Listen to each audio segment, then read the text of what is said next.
மனவரையில் அவங்க உட்காந்துருக்கும் போது தான் முதல்ல நான் அவங்கள பார்த்தேன்.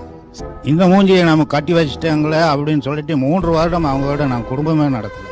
வீட்டில் கோவச்சிட்டு வெளியே போயிட்டேன். நான் அவங்க குடும்பத்தில் நடந்த சண்டைனால எனக்கு ரொம்ப கோபம் வந்து மனைவி நான் கட்டின தாலி கொடுங்கினேன். நான் போட்ட சத்தம் அப்படி வந்து அழுதாங்க. அப்போ நான் வந்து கொஞ்சம் ரிலாக்ஸ் ஆகி விட்டு போட்டு வெளியே போயிட்டேன். அதே வந்து அவங்க கடைசியாக இறந்து சுடுகாட்டில் இருக்கும்போது அந்த தாலியை அறுக்கும்போது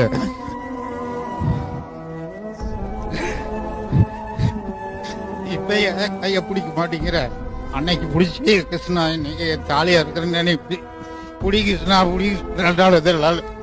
அதனால இந்த மூஞ்சிதான் நாம் கல்யாணம் பண்ணோம் அப்படின்னு நினைச்சேன். நான் அந்த மூஞ்சி இனிமேல் பார்க்கவே முடியாதா அப்படி நினைச்சு அழுதுருக்கிறேன்.